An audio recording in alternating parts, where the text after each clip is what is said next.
glad you could join me. I'm sorry it's been a little while since I recorded a video.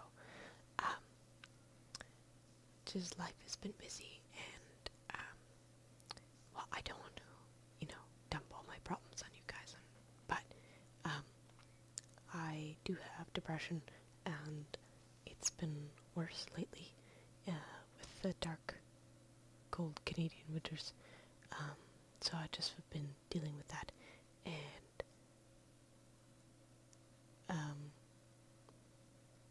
I don't want to give specifics, but I just want to encourage anyone, if you're having trouble with depression of your own, to go seek out some professional help and get some treatment for that, because it's been really helpful to me, and I hope that it's helpful to you. So anyway, with that out of the way, I thought with this Born of the Gods set coming out, with the pre-release is right around the corner this weekend, that I would go over some of the new cards. I'm doing a little differently because obviously I don't have any copies of the cards right now, but I thought it might be kind of fun if we just went over the rares of the set and kind of talked about which ones were good and how I think that they might be used in a deck. And so I'm sorry there's not going to be any like card sounds or card motions since I'm recording this on my computer. But I hope that it's still enjoyable to you and that you get a little more familiar with the new set. So this site is as you might be able to see, mythicspoilers.com. And this is the site that I like to use for keeping track of spoiled Magic cards, because it's clean. You get to see the visuals of the cards. Which, I have trouble talking about cards unless I can have a image of what that card looks like in my head. So Mythic Spoilers is pretty fun. You can sort all the cards and stuff by different ways. So without further ado, we'll start at the top here. This line across the top is our next, is the next section of the Pantheon of Gods. So here we've got Ifara, god of the polis. I'll just zoom in on her.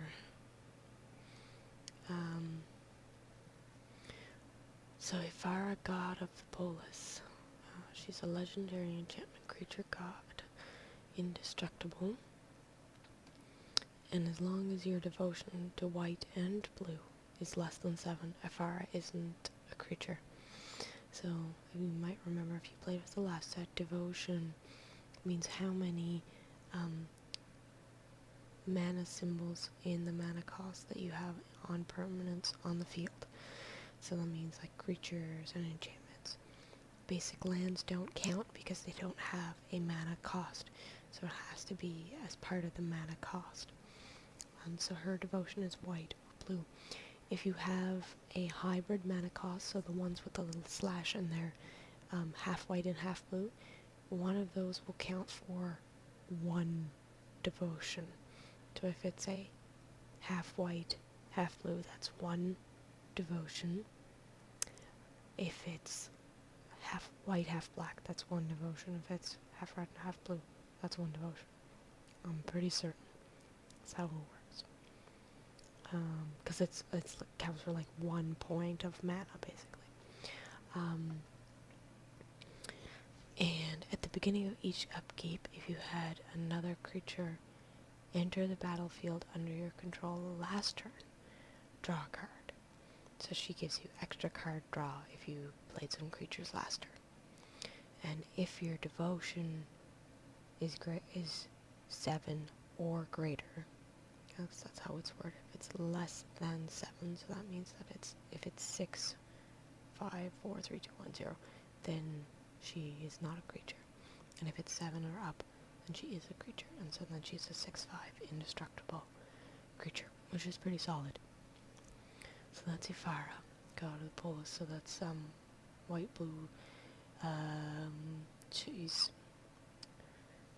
would be the, under the, like, one would call that the Azorius colors, even though the Azorius guild doesn't exist in this particular plane of magic. But that's lore stuff. Anyway. So she's okay. Card draw, that's good. Indestructible creature, that's good. I mean, can't argue with that. So she's solid. I mean, like, she doesn't have me, like, jumping up and down for joy, but I'm not, like, a real blue player, so this kind of stuff is always kind of meh to my girl mind. I really like red and green and, just smashing people. So that's just how I like to play. Not that I don't like playing white or blue, just that's my instinct. But card draw is good. Getting card advantage on your opponent is definitely good. So she's an, of course, all-around solid, awesome card. Now we've got Phoenix, God of Deception. He costs 3 blue-black, legendary enchantment creature, God, indestructible. And as long as your devotion to blue and black is less than 7, Phoenix isn't a creature. Creatures you control have tap. Target player puts the top X cards of his or her library into his or her graveyard, where X is this creature's toughness. So he is part of a mill strategy kind of deck. Milling is where you try to decrease your opponent's library rather than decrease their health. So if he was a creature, that means that he could tap to mill 7 cards in a limited format, like what if you're going to the pre-release this weekend, limited format like that. 7 cards is nothing to sneeze at, because if your whole deck is only 40 cards, that's a lot. So now mill is usually a really bad idea in draft. And I'm hesitant to think that you would be able to build a mill deck in sealed, which is the pre-release format. So sealed format, in case anyone who's not familiar with Magic, that's where you get a couple of booster packs of cards. I think 6 is standard. Open them up, and then you make a 40-card deck with those cards and whatever extra basic lands you need.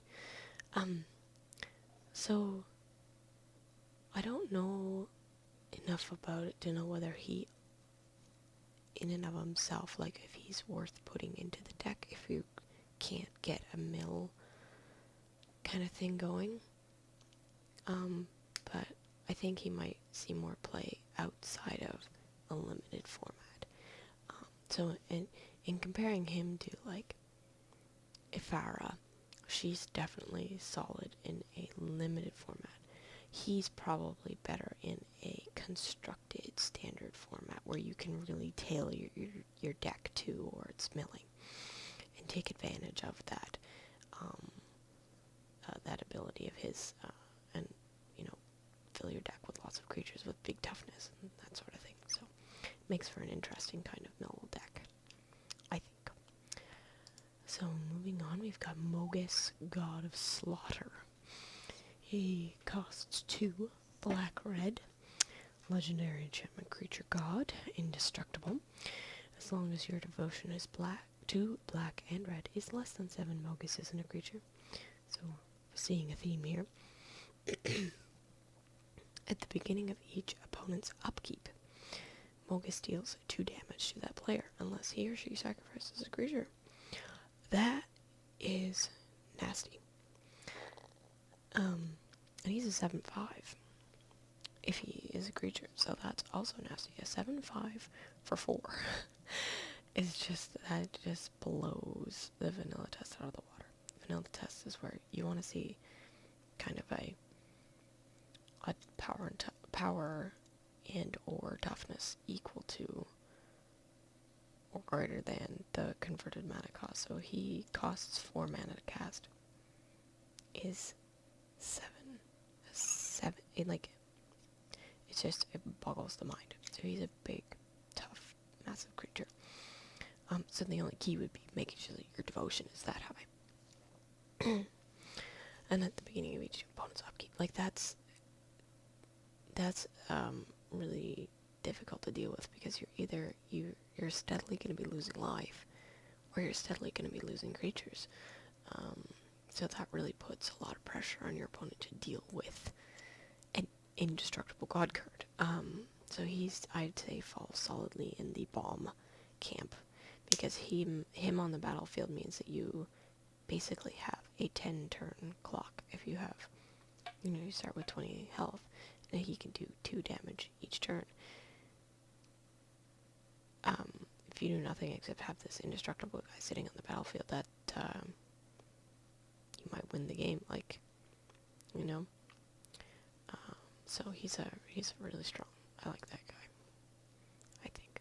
I take everything I say with a grain of salt. I mean, everyone plays in their own way, and I reserve the right to be incorrect and to correct myself at a later date. Let's see what we've got next. Xenago, God of Revels. He costs 3 red-green. Legendary enchantment creature god. Indestructible. As long as your devotion to red and green is less than 7, Xenagos isn't a creature. At the beginning of combat on your turn, another target creature you control gains haste and gets X+X until the end of turn, where X is that creature's power. So you can double a creature's stats, essentially, and give it haste. So that's also really nice. I like that one too. But it's pretty straightforward. There's not much more to be said about that. Hopefully you can apply that to something else that has something else that makes it awesome. First strike, double strike, trample, that sort of thing. Yeah, he's very solid. Pretty awesome.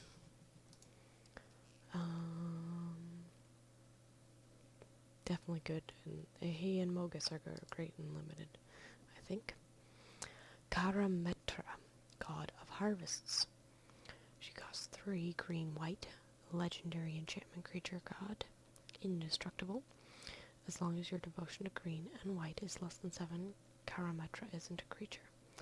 Whenever you cast a creature spell, you may search your library for a forest or plains card, put it into the battlefield tab, then shuffle your library. Okay. So this is interesting.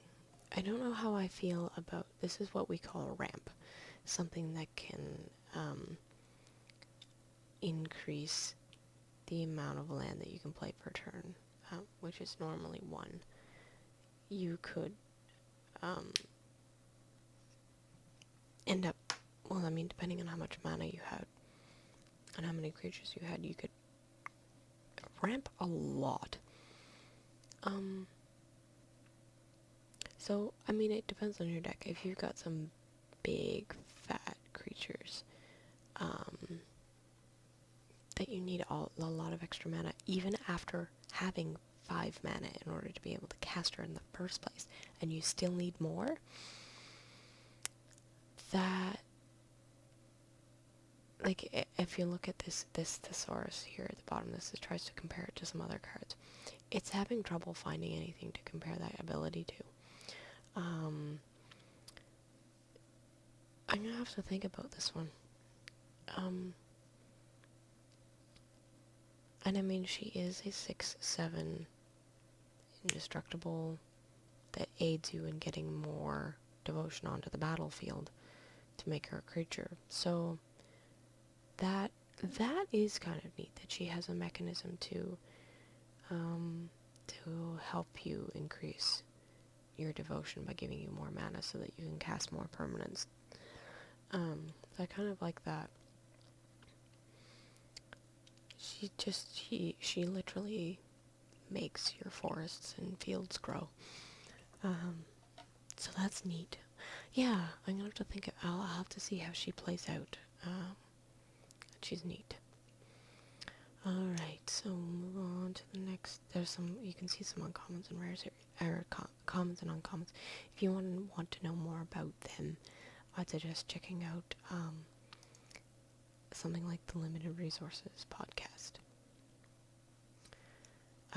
Oh my goodness. Fated Retribution. Costs 4 white, white, white. So for a converted mana cost of 7. It's an instant. Destroy all creatures and planeswalkers. If it's your turn, scry 2. So scrying is looking at the top 2 cards of your library, then put any number of them on the bottom of your library, and the rest on top in any order. So it's kind of nice. You can look at what's coming ahead and decide, like if you need more lands, then you could put big, expensive cards on the bottom of your library to make sure that you draw some more lands instead. Or if you have lots of lands, you can put the lands on the bottom of your library and hopefully get some spells that are better to cast instead. So scrying is pretty awesome. So this is a rare that is definitely going to go more into, this is what's called a board wipe. It clears all creatures and planeswalkers, which is nice that it specifies that. So this is something that's going to see more play in standard, constructed decks, and commander formats. And I don't think you want to put this in your pre-release deck. It's probably not a good idea because it's so expensive, and I don't think the games are gonna, like, I have a hard time seeing the games going long enough that you're gonna want to reset everything like that and start again, like in a limited format. I think it would be better for Commander for sure. Let's see. Fated Infatuation. Costs blue, blue, blue. So that's 3 blues. It's an instant. Put a token onto the battlefield that's a copy of target creature you control. If it's your turn, scry 2. So that's always nice, being able to copy something. If you do manage to get out a nice big fat creature and then copy it for 3, you know, I guess you can't copy the gods because they're legendary, but something else. Yeah, that's solid. I like that. The only thing to watch in the limited format is that it does cost 3 blue. So, you know, be hesitant playing it in a 3-color deck. 2-color deck, you know, probably are going to be okay, I think, but it's still going to, it could be iffy. So that's just something, that's just one drawback of this card, is that it does cost 3 blue in specific. And that seems to be a theme of this fated cycle here. So now we have Fated Return. 4 black, black, black. Instant. Put target creature card from a graveyard. Ooh, that's an interesting. A graveyard onto the battlefield under your control. It gains indestructible. If it's your turn, scry 2. So you get a lot for the cost of this card, which is good because it costs 7. You can take a target creature card from someone else's graveyard. You can basically cherry pick which creature that has died that you would like from anyone else's graveyard, from your opponent's or for your own, and put it on the battlefield, and it gets indestructible. So that's nice. I like it. It is expensive though, and I don't know if it, I don't think it's overcosted, but again, same caveat. If you're going to play this in the pre-release, watch the mana cost. It might be more of a sideboard thing, see if I don't know how fast yet this format's going to be, or how slow, and see, I think it probably is going to be fast enough that you're going to be cautious about having a 7 costing card. And with the 3 blacks, So same thing holds as for the other fated thing. So we've got fated conflagration. It is a 1 red, red, red. So with the 3 mana costs again. Fated conflagration deals 5 damage to target creature or planeswalker. A lot of planeswalker hate going on here. If it is your turn, scry 2. So that's that. I would slam into a mono red burn deck, hands down, any day. But again, pre-release, if you might have trouble fitting that into a deck, unless it's definitely two colors, you might be able to get away with it. Or if it's heavily red. So definitely all around a very solid card. 5 damage for 4 mana cost, that's always great, and it can target a planeswalker. So this is I'm seeing this one as more as something that could definitely come out in standard a lot, to deal with other people's planeswalkers. And scrying, as always, is awesome. And now we had fated intervention. 2 green, green, green. Put 2 3/3 green Centaur enchantment creature tokens onto the battlefield. This is a thing in Theros that they're enchantment creatures. And this is new and Born on the Gods. It's an enchantment creature rather than an enchantment aura creature.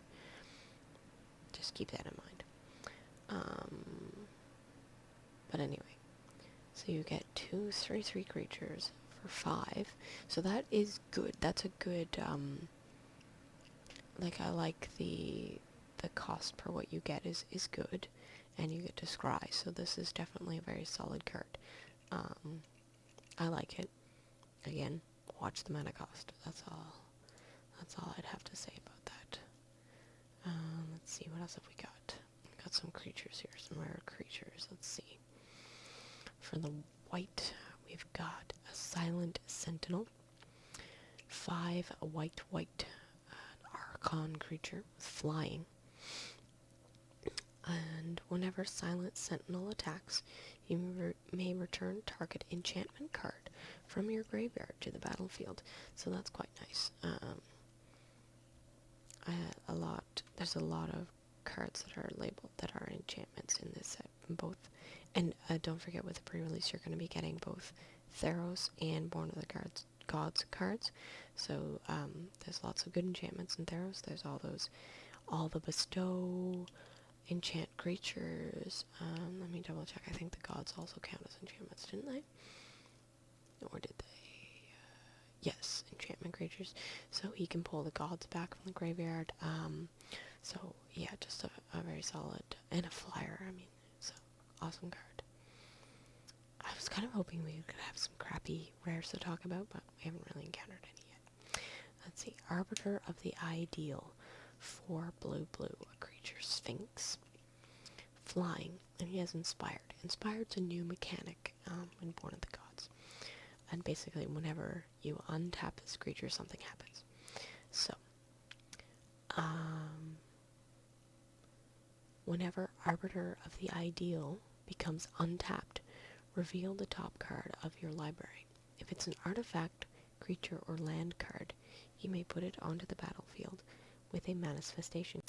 So I had to look up what manifestation is, and it doesn't seem to be a separate mechanic. I think it just indicates that the permanent, that this next part, that permanent is an enchantment in addition to its other types. I don't know what the point of the manifestation counter is. I couldn't find an answer to that with Google or with the wiki. So yeah, I don't know. But anyway,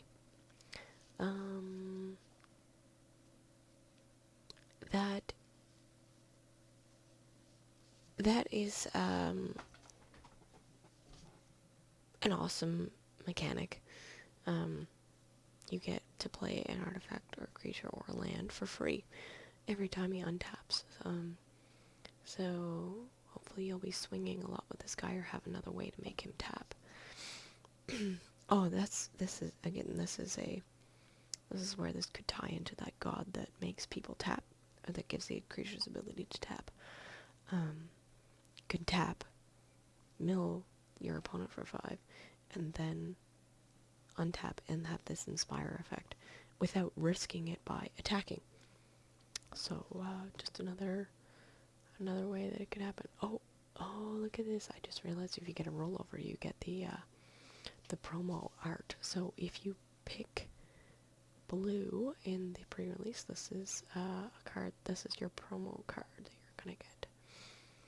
I'm gonna go back and see if the white creature had one too. I think it did. Yeah, so there's the white promo. I think I like the other art better. But anyway, at least it'll be foily. So we have the Eater of Hope. Next. 5 black flying. Seems to be a theme. They're flying. He's a creature demon. For black, sacrifice another creature. You can regenerate the Eater of Hope. For 2 black, sacrifice 2 other creatures. You can destroy a target creature. So that's okay. If you're going to be sacrificing other creatures, you gotta make sure that you got some expendables in your deck. Token generators or little dinky things that you don't mind losing. I'm always hesitant about sacrificing creatures. I don't like taking advantages of mechanics like that unless I have some token generation in my deck and it's clearly meant for that. But I'm sure there's some people are going to get a lot of fun out of this card. I just don't quite know how I would apply that. But destroying another creature is always very solid, because it kind of sucks that you have to sacrifice 2 of your own to destroy one of theirs and pay mana. So it's a very expensive way to get rid of another creature, but it's there. And at the end of the day, he is a 6/4 flyer for 7. So that in and of himself does make him a very playable card.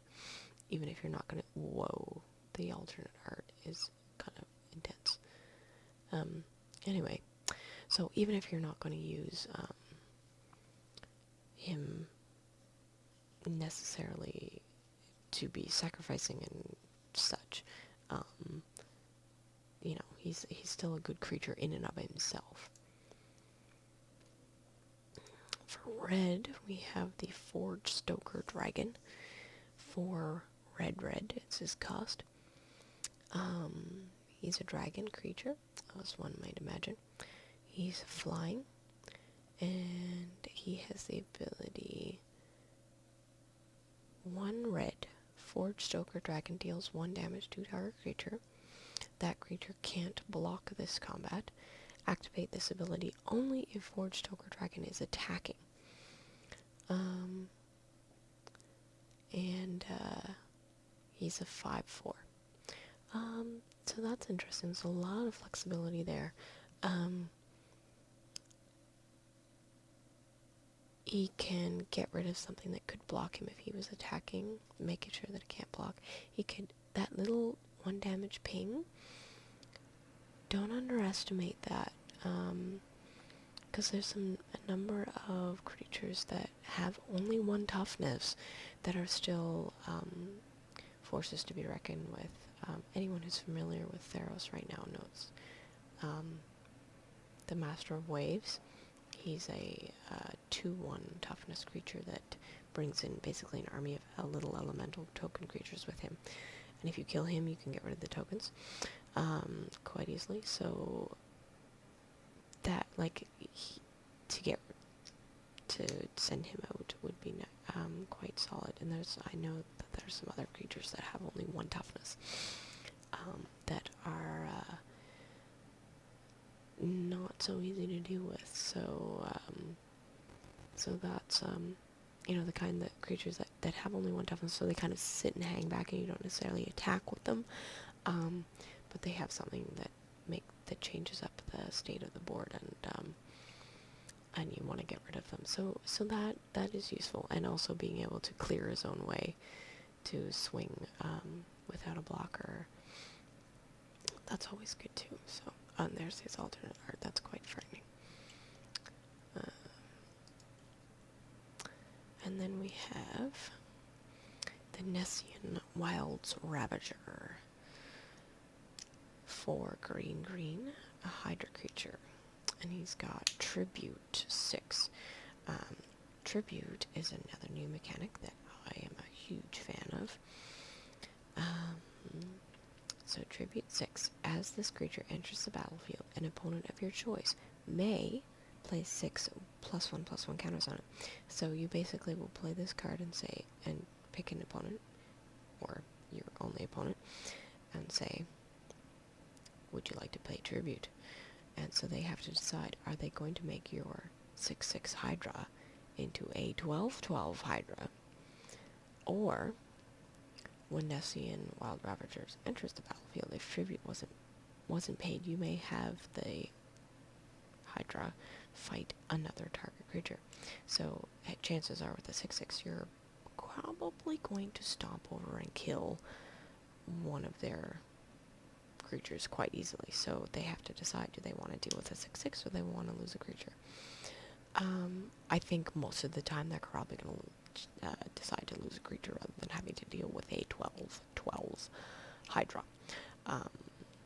But still, that means that you get a 6/6 creature and you get to remove one of their creatures. So, nothing to sneeze at. So, what's our next series of... Here we go. Oh, so... Okay, we'll go over the card first, but... Spirit of the Labyrinth. 1 white. She's a 3/1 enchantment creature spirit. Each player can't draw more than 1 card each turn. Students at the Katia Academy learn that being sent to study with her is a lesson in itself. So that's an interesting one. Can't draw more than 1 card each turn. It's interesting, however, I don't know how big of an effect that's really going to have on most people. Definitely sideboardable if you're going against someone that's got blue and has a lot of card draw as their strategy, but in general she's probably just going to be a 3/1 for 2, which isn't terrible. That's okay. But if you're going to use her for an attacker, that means that she's not going to sit around to have this ability. And plus, that 1 toughness means that she's very easily removed with those kind of ping abilities, is what we like to call them, with only 1. When you're only doing 1 damage, it's a ping. So, I don't know that I really like her all that much. A niche card for sure. And it's each player. Sorry, we'll go back for a second. It's each player, so that means she's limiting you as well. So you can't draw any extra cards. It's not just your opponent. So, Perplexing Chimera. Oh, the poor thing looks like it's kind of coming apart at the seams there. It's a 4 blue cost enchantment creature, Chimera, as one might imagine. Whenever an opponent casts a spell, you may exchange control of Perplexing Chimera and that spell. If you do, you may choose new targets for the spell. If the spell becomes a permanent, you control that permanent. So he's a 3/3 for 5 that you can choose to swap with one of your opponent's spells. So that leads to a lot of interesting things. There are some things that I would definitely rather my opponent have a 3/3 rather than, say, for example, that green Hydra that we were just talking about, or one of the gods, So this is a very interesting card. I think I like it. I think I like it. So yeah, that's all I have to say about that. Be careful how you use that one. The Fate Unraveler. 3 black enchantment creature hag. Whenever an opponent draws a card, Fate Unraveler deals 1 damage to that player. So she's a little pinger, pinging away, dealing 1 damage to the player, so they're basically on a 20-turn clock. Or they have to get rid of her. And she's a 3/4, so I mean, she's not sitting there being useless either. She can be used to block quite a lot of creatures. I don't know, and maybe even attack as well. A 3/4 for 4, so that's okay. That's a playable creature. And for some reason, her flavor text is in Spanish, so I don't, or I think that's Spanish. Maybe it's Portuguese. I don't know. Anyway, I can't read it. So yeah, she's not bad. That's kind of cool. We've got a Satyr Fire Dancer, 1 red enchantment creature, Satyr, and he's a 1/1. Whenever an instant or sorcery spell you control deals damage to an opponent, Satyr Fire Dancer deals that much damage to target creature that player controls. So, it's the inevitable question when you have a burn spell. Are you going to cast it against the opponent themselves, aka to the face, as I like to say? Or are you going to target one of their creatures? Most of the time you want to remove creatures, but it hurts my heart a little bit when I have to take out a creature, when I would so much rather be smashing my opponent in the face. You know, just with cards, not with anything violent, or for real. You know, it's all just fun. So this is very neat in that you can then use these spells. You can, you know, hit the opponent in the face, and then he will let you hit one of their creatures instead. So I like that. I really like that it spreads, it basically increases the bang for your buck that you get for your damaging spells. So I really like that. His heart, the goal, his eye, the spark, his hand, the whirling flame. The only problem is that he is a 1/1, which makes him a bit of a vulnerable target.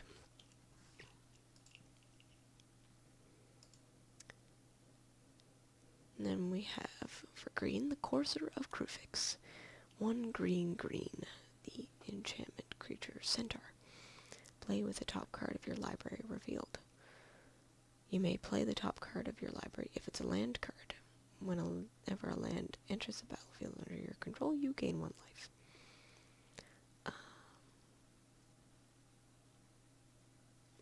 Courser of Krufix.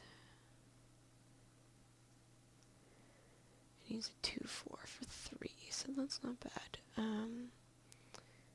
You may play the top card of your library if it is a land card. So that means it'll help you get your land drop if you don't have anything in your hand. But I don't think that puts you any further. It doesn't like ramp your mana. It just gives you an alternate source for it. And it also does get that land out of the way for so you can draw something different next turn.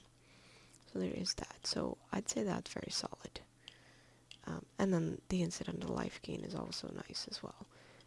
But never play cards for life gain unless your whole deck is built around life gain. It's a bad idea. Yeah, so that's a solid card. I would say I like that one. Let's see, what else have we got? Alright, I found some more rares. Here we have the Eidolon of Countless Battles. He's a 1 white enchantment creature spirit with bestow 2 white. So if you cast this card for its bestow cost, it's an aura spell with enchant creature. It becomes a creature again if it's not attached to a creature. Eidolon of Countless Battles and enchanted creature each get +1/+1 for each creature you control, and +1/+1 for each aura you control.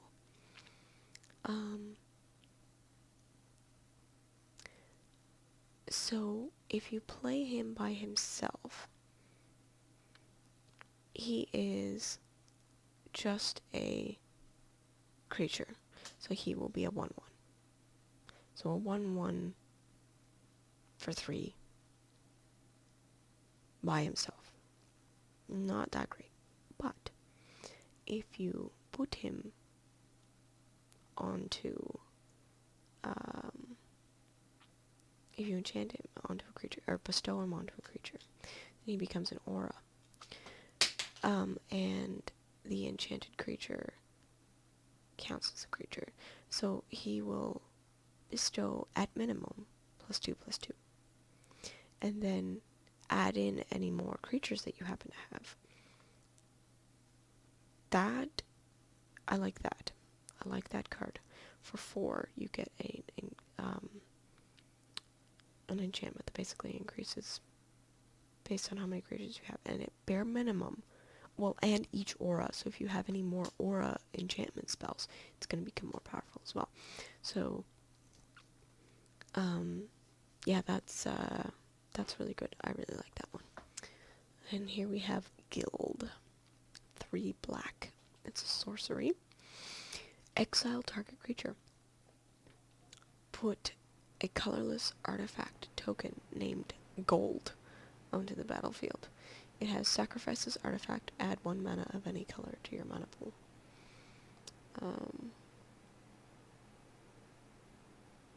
Merchants of the Underworld trade in coins of clay. Gold serves another purpose.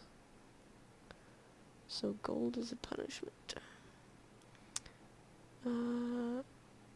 That's very neat from a flavor perspective. Basically encase that creature in gold. And so now you can sell that gold for some mana. But that's it. That's neat. Exiling creatures is always good. Gets them out of the graveyard and away from greedy fingers that could bring them back. Here we've got the Scourge of Skolavale. It's 2 green. Creature Hydra. He's got Trample. Scourge of Skolavale enters the battlefield with 2 +1/+1 counters on it. Sacrifice another creature. You can tap it and sacrifice another creature. Put a number of +1/+1 counters on Scourge of Skolavale, equal to the sacrificed creature's toughness.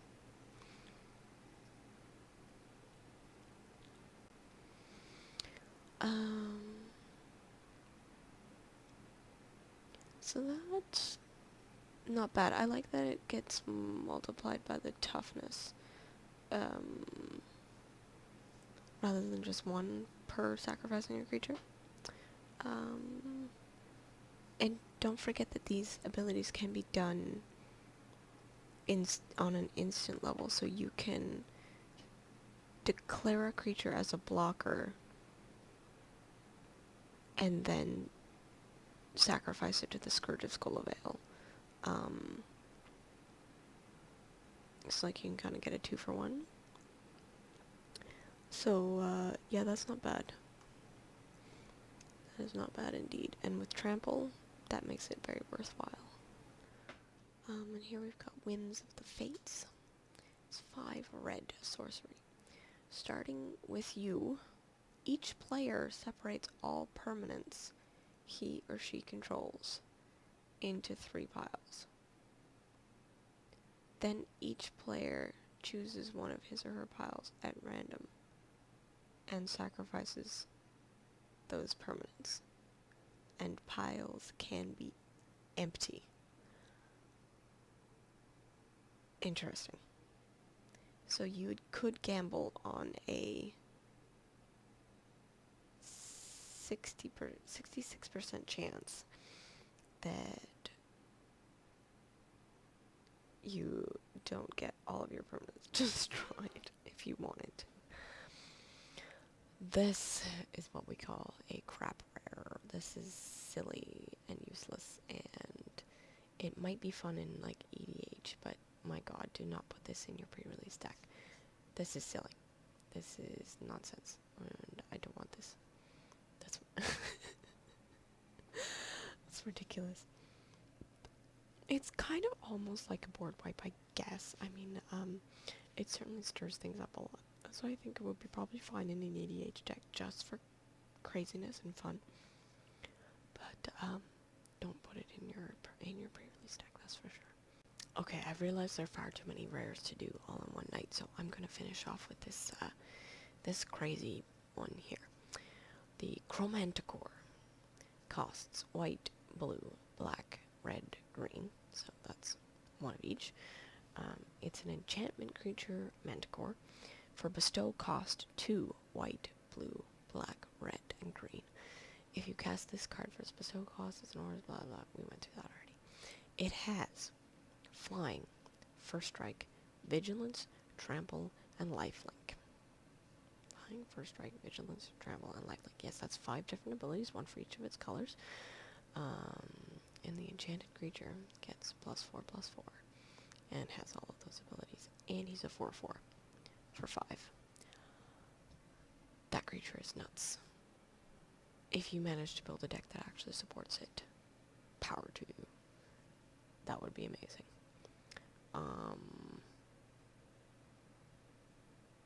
Wow. So, yeah, I'll leave it on that note. I hope those of you that are going to the pre-release have lots of fun. And hopefully I'll be back maybe next week with, I'll try to show off the deck that I built at the pre-release. We can talk about it. I hope this was relaxing. I know I got a little excited about some of the cards. I hope you have a good night.